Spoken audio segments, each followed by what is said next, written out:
Welcome to Everything Eichler. I'm your host, Fred Eichler, and this week we're in Oregon, on the Oregon coast, literally only about 6 miles from the ocean, and I'm going after Roosevelt elk, but I also have a black bear tag and a Columbia blacktail tag.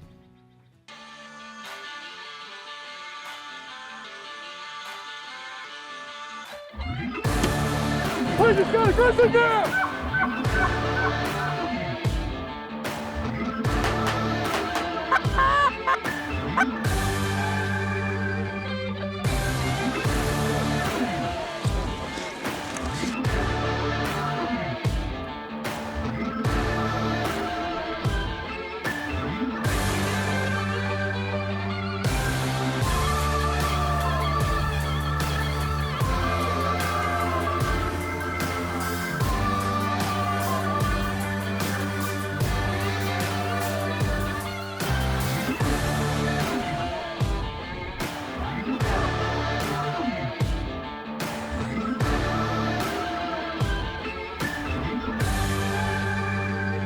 Look at this beautiful Colorado whitetail.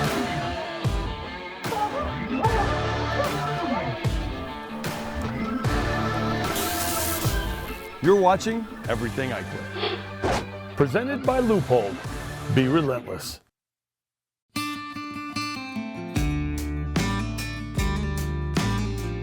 I'm going to be hunting with the famous Jody Smith from Jody Smith Guide Service, and Jody guides for a little bit of everything. Roosevelt elk, mule deer, Columbia blacktail, Columbia whitetail, black bear, turkey, you name it, he goes after it. He's also an amazing fishing guide, salmon, smallmouth, largemouth, a little bit of everything. So I've known Jody for a long time. I've hunted with him before, and I'm back to see mostly if I can get a Roosevelt elk with my recurve. Well, also with us on this hunt is Colin from Leupold. Colin's with the marketing team, super guy, grew up hunting, hardcore hunter, an avid outdoorsman, fisherman, does a little bit of everything, and he was gonna be out helping us behind some glass, which means he was gonna be running Leupold binoculars, spotting scopes. We brought an RX 5000 if I ended up making a stalk on something and needed the mapping program. So we had a good group of guys. Well, right off the bat, literally, I land at the airport and Jody's like, get over here. I got some elk in this field I've been watching. How quick can you get here? And Colin's like, Fred, I can get you there as quick as we can legally get there. So we just take off, burn straight through, and get to camp. Yeah, let's try it. I'll do whatever you think. We'll give it a go. All right.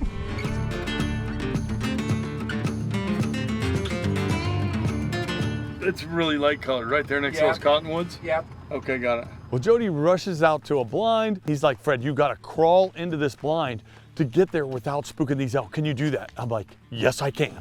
I don't know if I can, but I'm like, yes, I can. So literally, I'm crawling through briars. I got blackberry bushes like pulling on my legs. I got them going into my hands. I'm pushing my recurve in front of me. I crawl in the back of this muddy blind, and the elk have no idea we're there.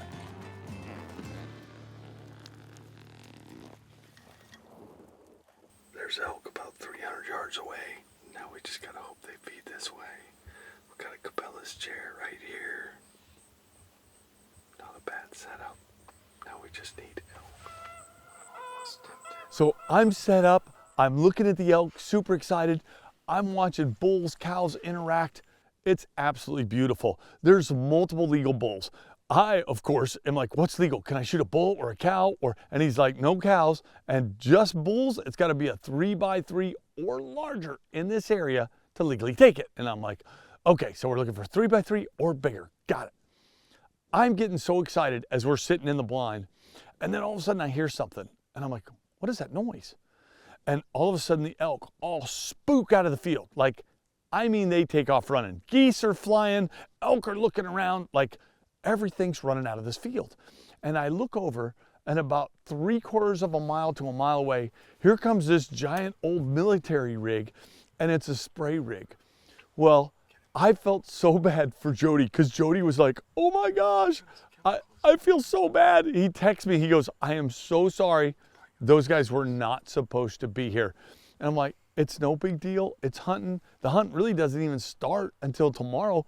This is like a bonus half day you're giving me. It's awesome. I saw Roosevelt elk. Don't worry about it. So he's like, maybe he'll go. Well, I'm watching this guy with a spray rig, and he's spraying back and forth in the field that the elk are in. Elk are gone. The geese are gone. The turkeys that we had seen a little bit before, they're gone. Everything's gone except for this huge truck. Then I'm thinking maybe he'll leave. He'll spray a little bit. It's already 5 o'clock at night. This guy can't spray all night, right? He's just gonna spray a little bit and then he'll be gone. Nope. He runs his giant truck into a creek and buries it, not 80 to 100 yards from the blind. And I'm like, there's no way this is happening. I watched the guy hop out, and I gotta respect the fact that he's trying, but he has this little shovel and he's trying to get like this giant, I don't know, it looked like a deuce and a half or something, this giant military truck out with a shovel. And I'm like, yeah, that's not gonna happen. Jody's like, well, the elk hunt's probably done, but we're gonna come in here with a tractor. We're gonna try and pull this guy out. I know I'm probably not gonna get it with this giant truck and this small tractor, but we gotta try to help him. So that was an absolute fiasco. I'm 100 yards, 80, 100 yards from these guys, and we're watching them try to pull out with a tractor. Colin's over there, what a trooper with a shovel. And I'm sitting in the blind like, pretty sure we're done hunting for the evening. And we were.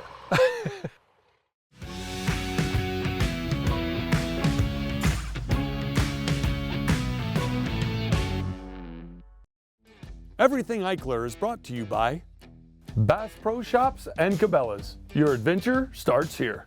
Hornady, accurate, deadly, dependable. Walker's Game Ear, protect it or lose it. Trophy Ridge, tools bow hunters trust. Loophole, be relentless. Well, Jody just dropped us off. We're gonna work our way down this trail to a tree stand. And he said the elk cruise through there a lot, so I'm pretty excited. Just want to see if we can get in range of a Roosevelt elk. So, bail down in the dark, super early, beautiful moon. Like we're in there a good hour, maybe even an hour and a half before it even thinks of getting light, just waiting. Well, Oregon coast, super foggy. And when I say foggy, there's times I can't see 50 yards. It's unreal. So I'm waiting to see an elk come out of the fog. Hear a bugle up in front of us. The elk never shows. But it was so beautiful with the moon. Like I'm literally like, this is absolutely gorgeous. We're taking some pictures. It's beautiful.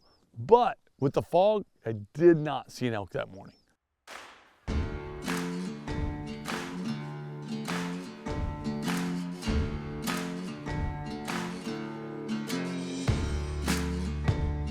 So that evening, Jody's like, Fred, we're gonna go back.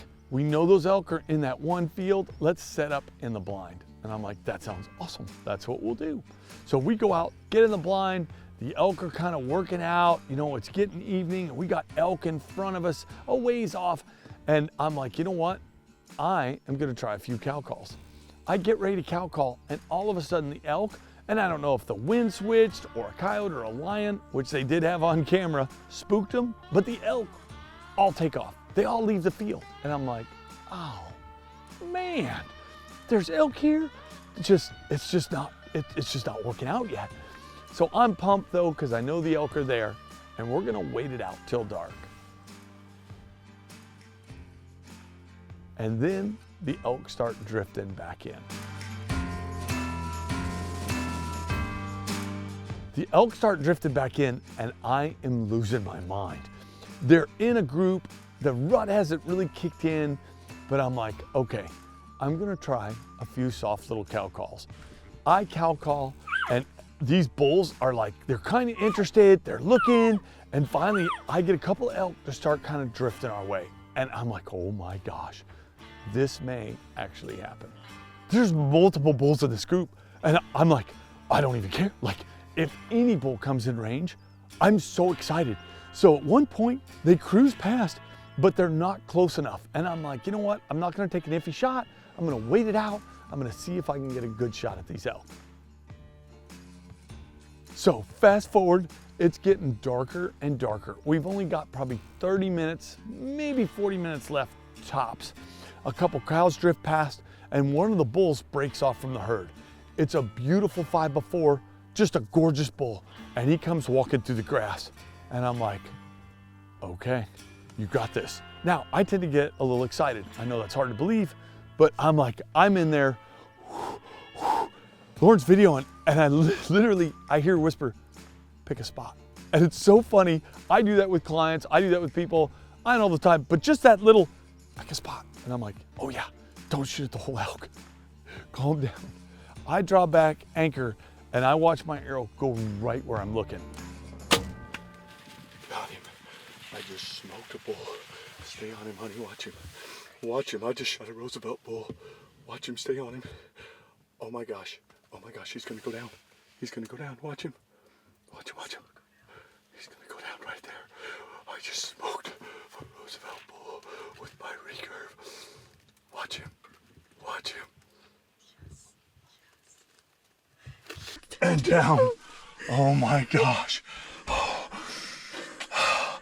I'm shaking so bad. I was losing my mind. I thought it was all over. I would have told you that it was all over. What's awesome though is this bull is 25, 26 yards away. He drops. You could see he was a little on edge, and elk are always a little on edge, especially if there's a lion in the area. But you could see this bull starts to drop, but my shot would have hit him right above the heart. But even with the drop, I still take him solid through both lungs. As soon as I hit it, I'm like, I got my bull. He runs out. We ranged it later with the Leupold Raging Binocs, 58 yards. He literally, the BX4s, I'm like, doop. He went from where I shot him 58 yards and fell in the field. I am losing my mind. Dude, you guys losing your mind? Did you see that? Thank you, man. Thanks, Colin. Did you see the whole...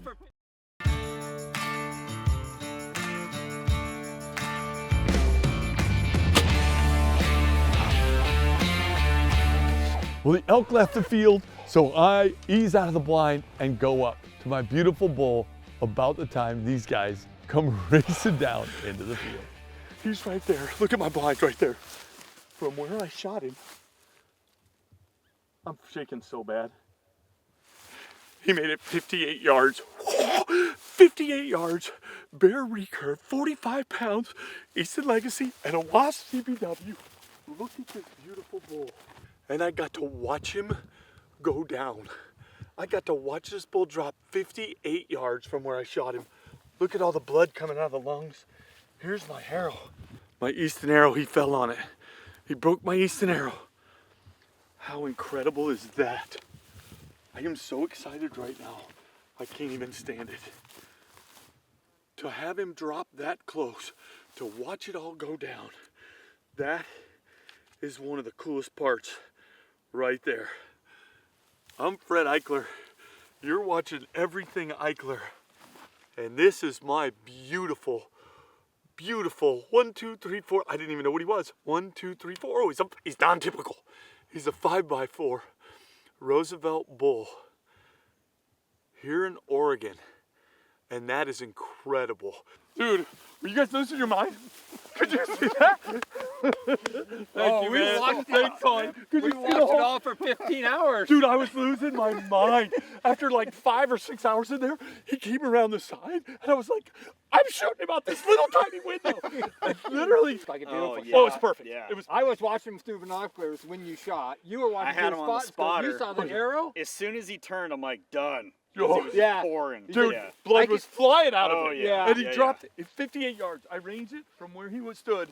He didn't make it 58 yards. But, Yeah. dude, I got to show you. I'm so proud of this. Dude, that's the broadhead I was telling you about.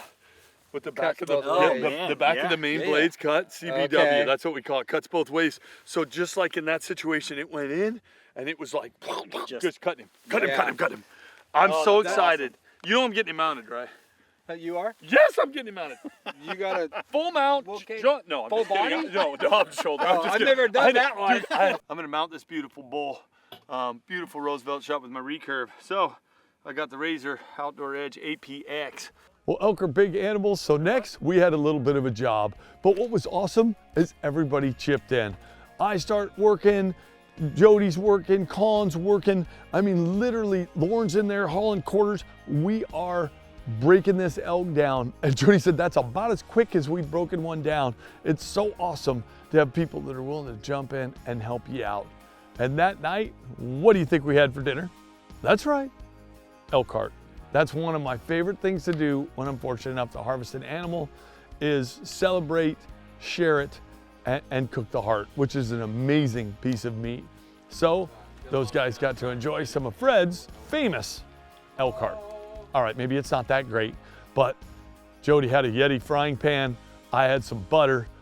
He didn't have flour, I will say that, but we did crush up some crackers, and I thought I did pretty good. They all ate it, let's just put it that way. The heart was gone.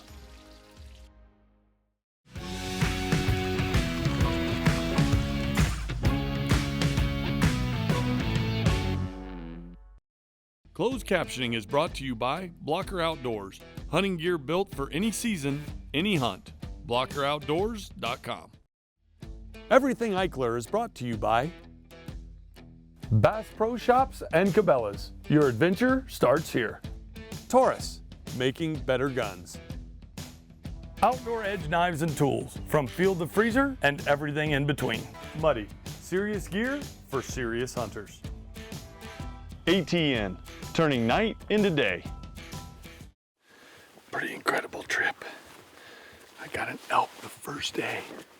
Jody said, Fred, I know you're one of those guys that gets every tag. And I know you have a bear tag and a deer tag.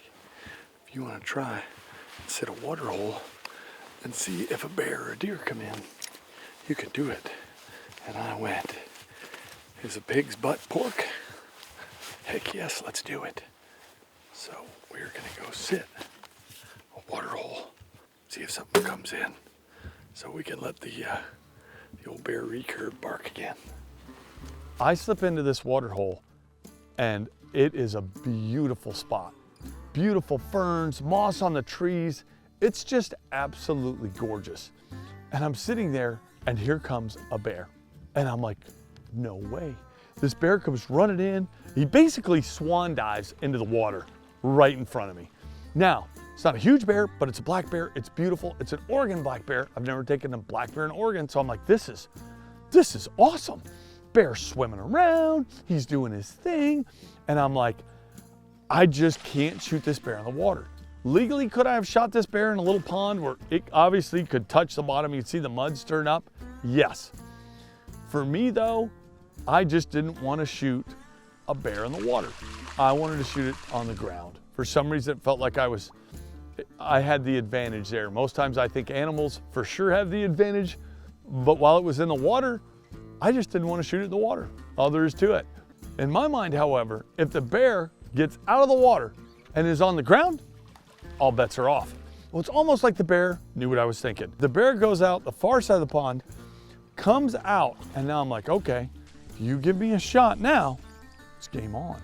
So I've got my recurve up, and the bear goes dead away, offering me no really good shot. The bear goes up, he lays down, he's scratching, still no good shot. Bear cuts to the right through the trees, too much brush. And I watched this beautiful Oregon bear just walk right out. And it was awesome. I don't regret the decision.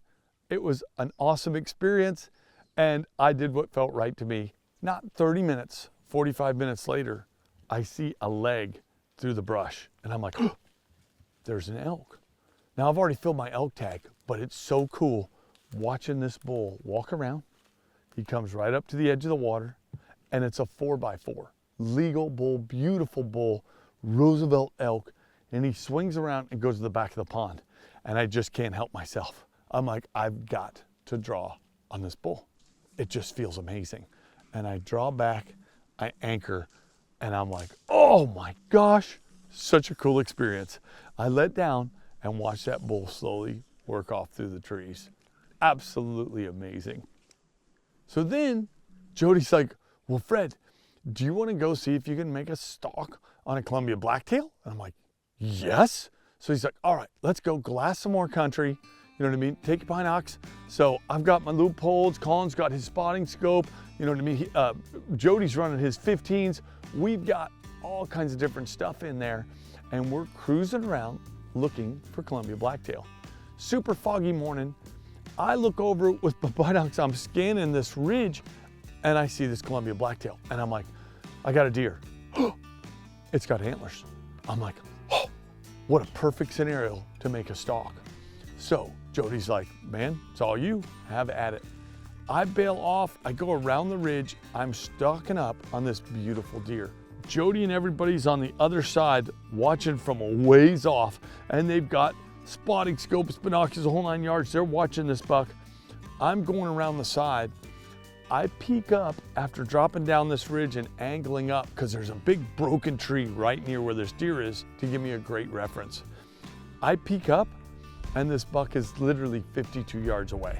And I'm like, oh, this is amazing. Like, I just need to close. I'd love to get to 30, and then I'm gonna feel comfortable taking this beautiful deer. So I'm crawling through the briars. I'm easing around, trying to be as absolute quiet as I can. And I peek up through the briars at about 45 yards, and the buck just turns and goes off through the briars and is gone.